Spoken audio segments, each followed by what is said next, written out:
Hello viewers, I am Tarang Kumar Boonwal, Assistant Professor in St. Andrews Institute of Technology and Management, Gurgaon.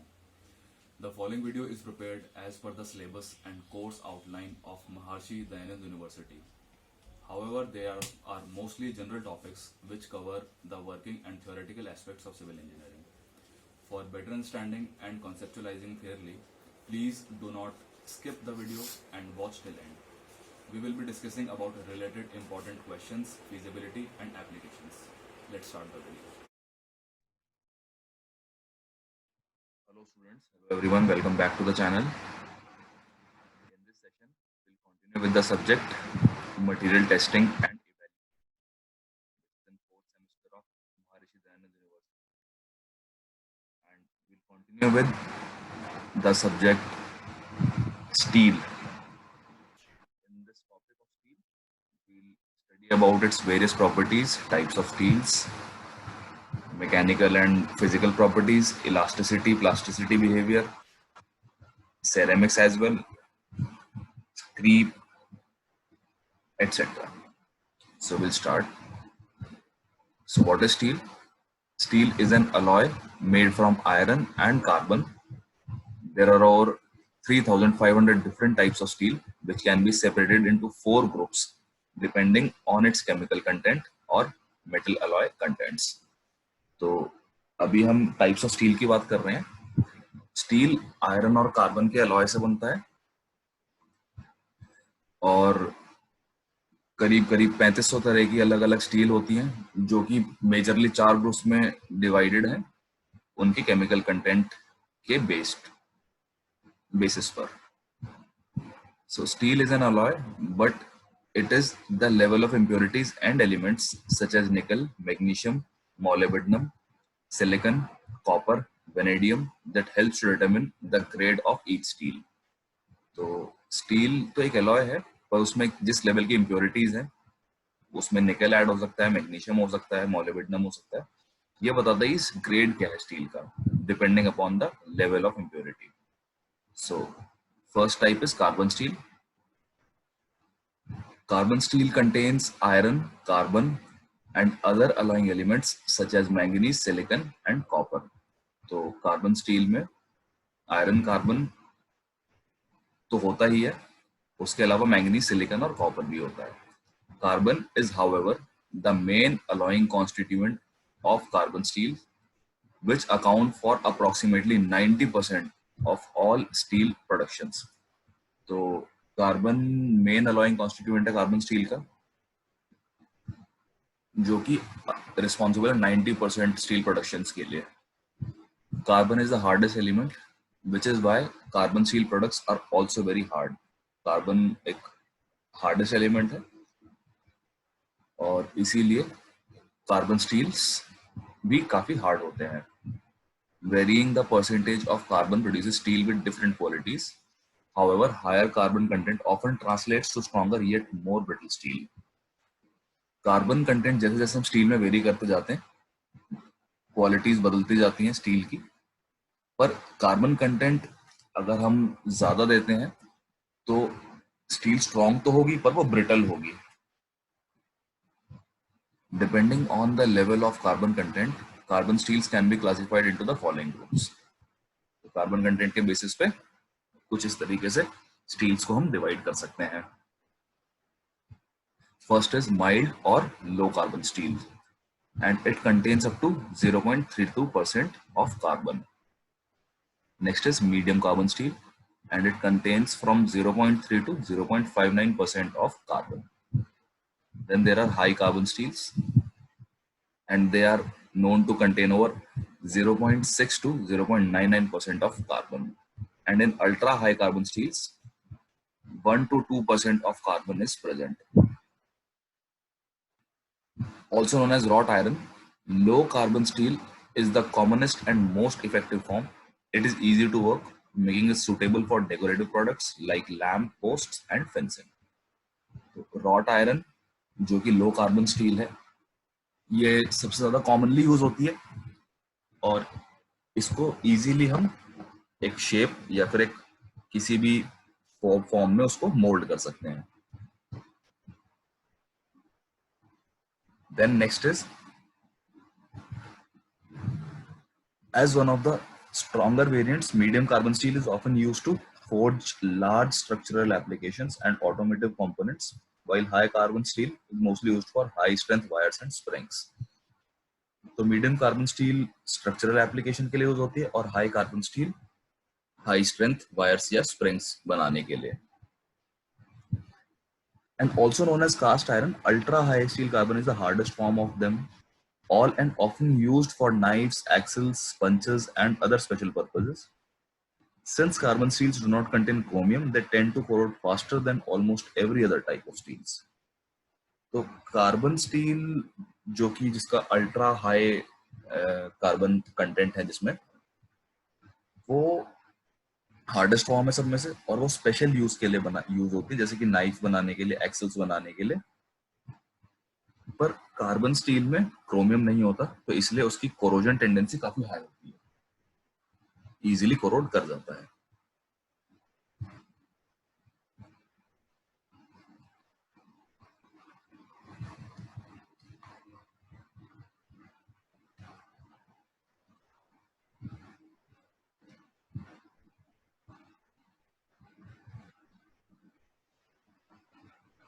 These alloy metals include aluminium, manganese, nickel, titanium, silicon, copper, and chromium, the addition of which produces properties that are different from those found in regular carbon steels. तो इन metal alloys में aluminium होता है, manganese होता है, निकल होता है, titanium, और इसके अलावा जो आप देख पा रहे हैं ये सब होते हैं. रेगुलर कार्बन स्टील से इनकी प्रॉपर्टी इसलिए थोड़ी सी अलग हो जाती है. When added, alloying elements can change properties like strength, ductility, formability, hardenability, and ability to resist corrosion. और इस तरह के जब हम alloying elements मिलाते हैं तो स्टील की strength, ductility, formability, hardenability सबको improve किया जा सकता है. For instance, stainless steel is produced by adding chromium and nickel, whereas addition of aluminium results in more uniform appearance. तो जैसे कि स्टेनलेस स्टील बन जाता है अगर हम क्रोमियम और निकल ऐड करते हैं, पर अगर हम एल्यूमिनियम ऐड करते हैं तो स्टील की जो यूनिफॉर्म है, जो फिजिकल अपीयरेंस है, it becomes uniform. On the other hand, the addition of manganese is known to make steel extremely hard and strong. Manganese addition से स्टील स्ट्रॉन्ग और बहुत हार्ड बन जाता है. Alloy steels can have diverse mechanical properties due to the broad range of compositions possible. Because of these properties, alloy steels serve a broad range of applications, including the manufacture of pipelines, transformers, auto parts, electric motors, and power generators. तो alloy steels जैसा कि अभी हम discuss कर रहे हैं, इसकी भी काफी एप्लीकेशन, जैसे कि पाइपलाइंस बनाने में, ट्रांसफॉर्मर्स बनाने में, इलेक्ट्रिक मोटर्स बनाने में, जनरेटर्स बनाने में. Next is tool steel. This type of steel is alloyed at very high temperatures and often contains hard metals like tungsten, cobalt, molybdenum, vanadium. Since they are not only heat resistant but also durable, tool steels are often used for cutting and drilling equipment.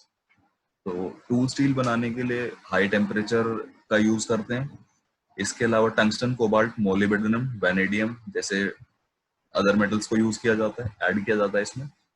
और tool steel सिर्फ heat resistant ही नहीं बल्कि काफी ज्यादा durable भी होती है, तभी इससे कटिंग और ड्रिलिंग इक्विपमेंट्स बनाए जाते हैं. Even so there are various types of tool steels, each containing varying quantities of different alloy metals. As a result, each type of tool steel offers a different level of heat resistance and durability. क्योंकि सब में हम ये जो metals हैं, tungsten, cobalt, molybdenum, अलग अलग percentage के हिसाब से ऐड करते हैं, तो उसी वजह से सब में अलग अलग लेवल ऑफ हीट रेजिस्टेंस और ड्यूरेबिलिटी होती है. Next is stainless steels. Although stainless steels comprise of several metal alloys, they usually contain 10 to 20% chromium, making it the primary alloying element. Compared to the other forms of steel, stainless steels are approximately 200 times more resistant to rusting, especially the types that contain at least 11% chromium.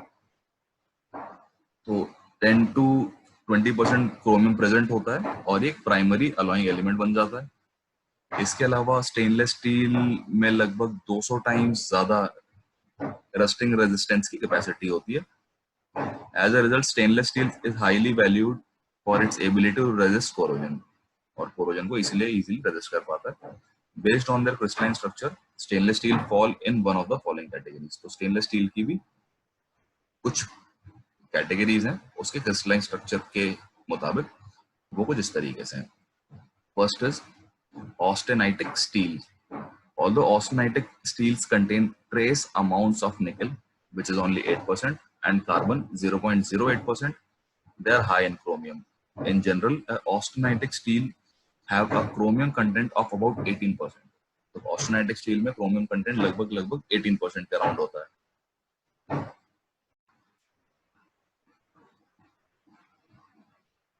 With applications like manufacture of pipes, kitchen utensils, and food processing equipments, austenitic steels are the most commonly used type of stainless steel. Even though austenitic steels are not responsive to heat treatments, they are valued for their non-magnetic properties.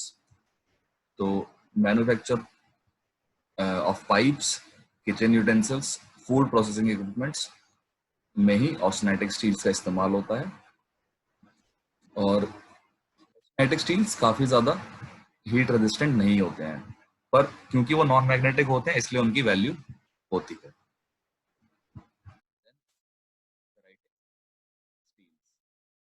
Apart from containing trace amounts of nickel less than 0.1%, carbon, and about 12 to 17% chromium, ferritic steel usually contain alloy metals like molybdenum, aluminum, or titanium in small quantities.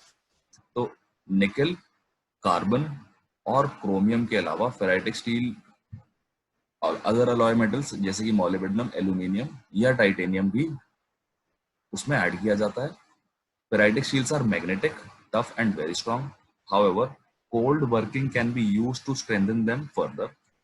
Unfortunately, they are not responsive to heat treatment, meaning no heating technique can be used to harden them. तो फेराइटिक steel एक तो magnetic होती है property में, they are tough and very strong as well. Cold working को use किया जा सकता है उनको और ज्यादा स्ट्रेंथन करने के लिए, पर हीट ट्रीटमेंट नहीं दिया जा सकता क्योंकि they are not responsive to heat treatments, और हीट ट्रीटमेंट देके हम उसको हार्डन भी नहीं कर सकते हैं। Then next is martensitic steel. In addition to containing moderate amounts of carbon, about 1.2%, and nickel less than 0.4%, martensitic steels contain 11 to 17% of chromium.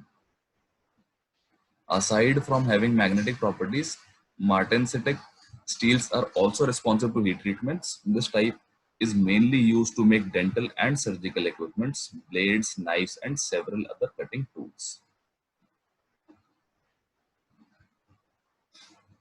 Stainless steels have the ability to withstand most of the wear and tear caused by everyday use, making them highly durable. Additionally, an invisible layer of chromium serves to prevent oxidation, making stainless steel resistant to scratches and corrosion. तो chromium ही responsible है oxidation prevent करने के लिए और steel को stainless steel बनाने के लिए। Now coming to the elasticity and plasticity of steel, and we will learn about the basic principles of elasticity and plasticity and assessments of structure based on these physical and mechanical properties.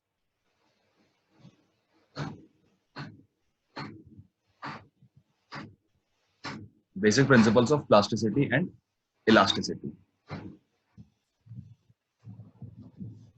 So we'll talk about elasticity and plasticity in building engineering. Studying the strength of material, theoretical basement for the theory of structures, and it is important for steel, concrete, timber structure design to be able to design safe structures which can resist mechanical load and temperature loads or expansions. The initial presumptions of the classic linear elasticity. So the initial presumptions are continuity of the material should be homogeneous, isotropy, the properties should be same in all directions, linear elasticity, Hooke's law should be valid, small deformation theory, static loading, and no initial state of stress. So the first property is continuity of material. As you know, the material should be continuous and it should not be broken. So we'll move to next property, which is homogeneity and isotropy. So homogeneous material has got physical characteristics identical in all places. Concrete, steel, timber, combination of two or more materials. Concrete plus steel is not a homogeneous material. तो अगर एक ही material है तो homogeneous है, अगर एक से ज्यादा मटेरियल एक साथ ऐड हो रहे हैं, यूज हो रहे हैं, तो होमोजेनियस नहीं होता. Isotropy means that the material has got characteristic independent on the direction. Concrete, steel, yes, but timber, no. ये टिम्बर हर डायरेक्शन में होमोजेनियस नहीं होता है अगर हम उसका क्रॉस सेक्शन देखें. Linear elasticity, small deformation, static loading, or no initial stress. Coming to linear elasticity now. Elasticity is an ability of material to get back to its original shape after removing the causes of changes into the former state. If there is a valid direct proportion between stress and strain, then we talk about Hooke's law. This is physical linearity. तो linear elasticity follow होनी चाहिए, Hooke's law follow होना चाहिए, जो कि सब लोग जानते ही हैं आप. And plasticity, which is on the contrary from linearity, this is an ability of the material to deform without any rupture, and the shape can be non-returnable. After removing the load, there are staying permanent deformations, and this is used as composite steel structure concretes. So this is an ideally elastic plastic material. Up to here it is showing elasticity, and from here it starts showing plastic behavior. Next is small deformations theory. Changes of a shape of a solid structure are small with respect to its size dimension, that we can use a lot of mathematical simplifications which usually lead to linear dependency.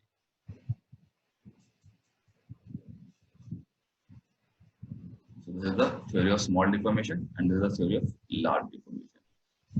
You can see deflection delta is very less than the value of L, and in case the value of deflection delta is almost equal to the value L. So this is large deformation and this is small deformation. Now static loading, it means gradually growing of load, not dynamic effects. And when we talk about no initial state of stress, in the initial state of stress, there are all stresses equal to 0, and inner tension during the production, it should also be 0. So all these assumptions enable to use principle of superposition, which is based on linearity of all mathematical relationships. Now coming to the tests of steel, which is torsion test and bend test. So we'll start with torsion test first.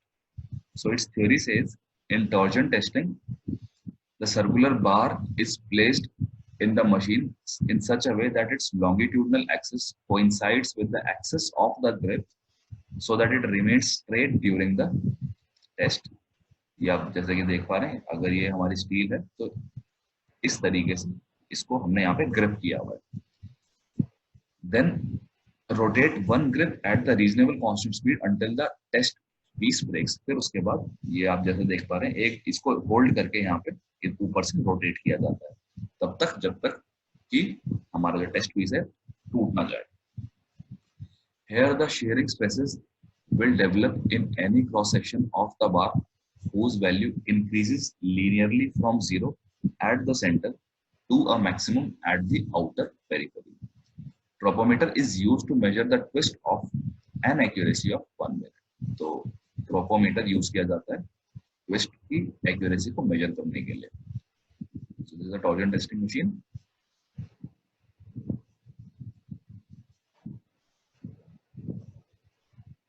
So this was the initial shape of the bar, and after bending, its shape converted from this to this when torque was applied.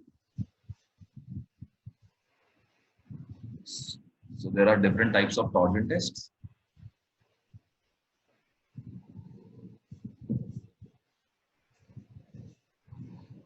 Types of torsion test vary from product to product, but can usually be classified as torsion test अलग अलग तरीके के होते हैं, जैसे हमारी structure requirement है उसके हिसाब से हम टेस्ट प्रोसीजर कैरी आउट करते हैं. और जो यूजुअल टाइप्स हैं वो कुछ इस तरीके से. First is axial torsion, applying both axial tension और compression and torsional forces to the test specimen. तो एक्सियल टॉर्शन में बोथ एक्सिस पे टेंशन या फिर कंप्रेशन जो भी हम अप्लाई कर रहे हैं वो एक साथ अप्लाई करते हैं. Torsion only, applying only torsion loads to the test specimen, खाली टॉर्जन लोड देना, this is torsion only. Then third is failure testing, twisting the product component or specimen until failure. Failure can be classified either as physical break or a kink or defect in the specimen. Failure testing में product को तब तक twist करते रहना जब तक कि वो बिल्कुल फेल ना कर दे. और फेलियर को भी हम दो तरीके से डिवाइड कर सकते हैं, एक फिजिकल ब्रेक और दूसरा है किंक या फिर defect. And fourth is proof testing, applying a torsional load and holding the stock load for a fix amount of time. एक टॉर्क अमाउंट का एक टॉर्क लोड देना और उस पर्टिकुलर अमाउंट के लोड को होल्ड करके रखना एक पर्टिकुलर टाइम के लिए.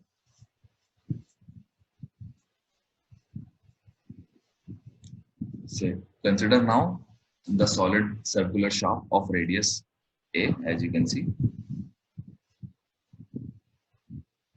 and this body RA is subjected to torque TA. Let's say the applied torque is this.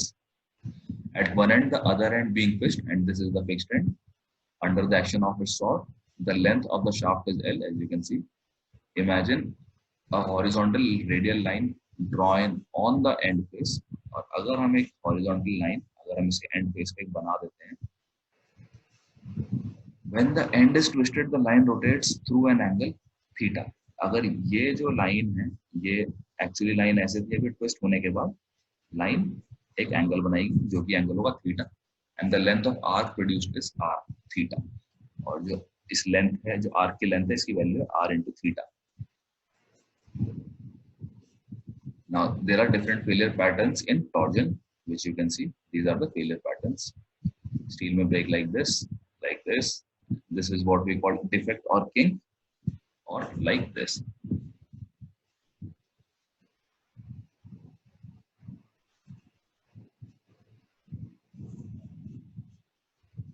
Evaluation of fractures occurring during simple torsion test. So we'll learn about them more here.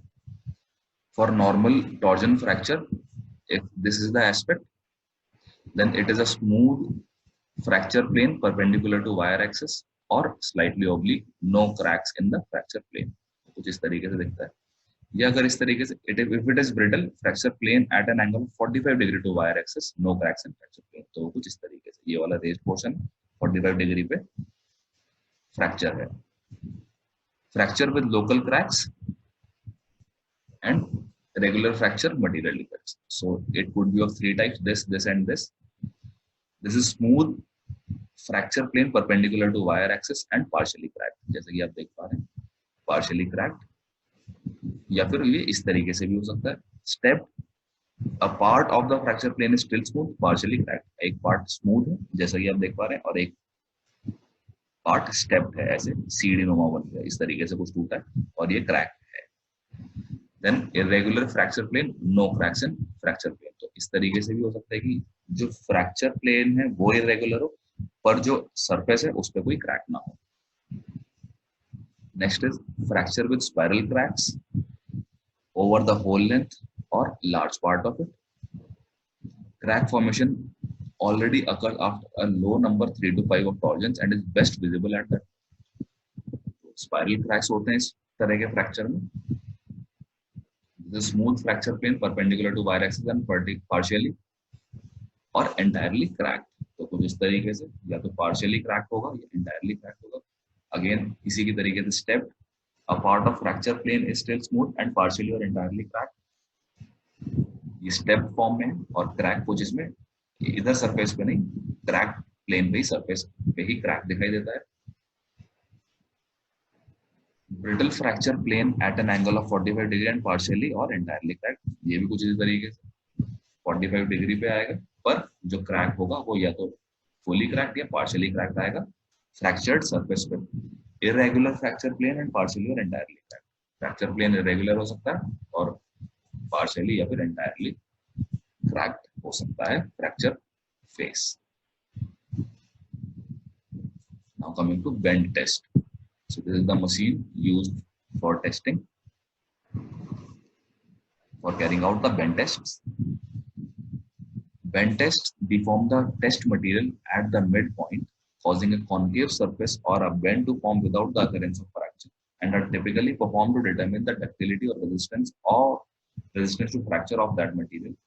Unlike in a flexure test, the goal is not to load the material until failure, but rather to deform the sample into specific shape. The test sample is loaded in a way that creates a concave surface at the midpoint with a specific radius of curvature according to the standard in relation which the test is performed. Bending tests are popular as tensile test, compression test, and fatigue test. तो bending test में सबसे पहले जो material का mid point है, आप देखें यहाँ पे मटेरियल को यहाँ पे प्लेस किया जाता है और जो उसके मिड पॉइंट से लोडिंग की जाती है. और ये फ्लेक्चर टेस्ट की तरह नहीं है कि फ्लेक्चर टेस्ट में हम अल्टीमेटली जो हमारा स्पेसिमेन है उसको ब्रेक कर देते हैं, पर इसमें एक पर्टिकुलर एंगल तक उसको होल्ड करते हैं बेंड करके, ताकि हम उसकी टेंसाइल स्ट्रेंथ, कंप्रेसिव स्ट्रेंथ और फटीग चेक कर सकें. और एक ये हम इसको सिर्फ उसी एक्सटेंट तक लोडिंग करते हैं जहां तक हमें एक desired concave radius of curvature मिल जाए, जो कि हमारी स्पेसिफिक रिक्वायरमेंट है उसके according.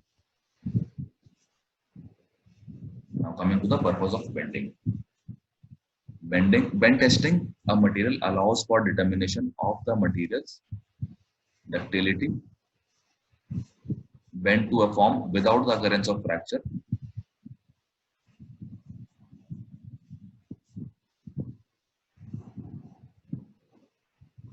These characteristics can be used to determine whether a material will fail under pressure, and are especially important in any construction process involving ductile materials loaded with bending forces. If a material begins to fracture or completely fracture during a 3 or 4 point bend test, it is valid to assume that the material will fail under a similar in any application, which may lead to catastrophic failure. तो purpose bending का यही है कि अगर हमारी जो भी bend test को जो भी स्पेसिमेन बेंड टेस्ट अंदर वो करने वाला है, एक तो वो फ्लेक्चर लोड्स लेगा, तो अगर वो 4 पॉइंट या 3 पॉइंट बेंड टेस्ट में फेल कर जाता है तो हमें पता चल जाता है कि एक्चुअल बिहेवियर भी कुछ इस तरीके से शो करेगा जब ये स्ट्रक्चर में एम्बेडेड होगा. Now there are 4 common bend test. In a guided bend test, the sample is placed horizontally across 2 supports. तो guided bend test में sample को horizontally रखा जाता है 2 supports पे, and then a force applied to the top of the midpoint, deforming the sample in a U shape. उसको U shape तक deform कर दिया जाता है. ये है guided bend test. In a semi-guided bend test, the specimen's midpoint is bent to a specific angle or inside radius. Semi-guided bend test में specimen का मिड पॉइंट बेंड किया जाता है एक स्पेसिफिक एंगल तक. और फ्री बेंड टेस्ट में the ends of the sample are pushed together. Free bend test में जो एंड्स हैं उनको एक साथ धक्का देके जोड़ने की कोशिश किया जाता है, but no force is applied to bend itself. पर बेंड करने के लिए ऊपर से फोर्स नहीं दी जाती, खाली एजेस से ही एक दूसरे की तरफ पुश किया जाता है. Finally a common fracture toughness test which is based on ASTM consists of a sample with a pre-cracked starter crack on the bottom side of the midpoint, which is loaded into a 3-point bend fixture so that the midpoint force is applied on the opposite face from the fracture. और common fracture toughness test में already हम एक ऐसे structural member, ऐसी एक समझ लीजिए beam लेते हैं जिसकी opposite side यानी कि bottom side already cracked है, और उसको फिर 3-point bend fixture दिया जाता है. Coming to the types of materials used in bending applications. Generally, a bending test is performed on metals or metallic materials. but can also be applied to any substance that can experience plastic deformation, such as polymers and plastics. These materials can take any feasible shape, but when used in bend test, most commonly appear in sheets, strips, bars, shapes, and pipes. Bend test machines are normally used in materials that have an acceptably high ductility. Now, the uses of this test. The popular uses of bend test is in the area of welds. The purpose of bend testing welds is to make sure that the weld is properly fused to the parent material and the weld itself does not contain any defects that may cause it to fail when it experiences bending stress. तो इसका जो primary objective है वो इसीलिए है कि हम इससे जो भी वेल्डिंग हमने किसी भी दो पेरेंट मेटल्स के बीच में वेल्डिंग की है वो उसके अंदर कोई डिफेक्ट ना हो और if the weld portion has to undergo any bending stresses, then it should not fail. तो ये टेस्ट करने के लिए हम यूज करते हैं bend test. The sample weld is deformed using a guided bend so that it forms glue, subjecting the material on the surface to a tensile force and the material inside to a compressive force. तो एक glue form में convert किया जाता है जिससे कि उसका जो सरफेस है एक सरफेस कंप्रेसिव फोर्स अंडरगो करता है और एक surface tensile force.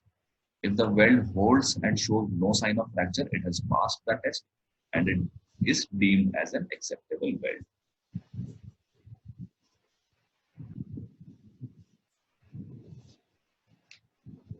So this was all with today's session. I hope you guys will continue studying and we'll meet in the next lecture. Till then, have a great time. Thank you. I hope you guys could understand and correlate the topics taught in today's session.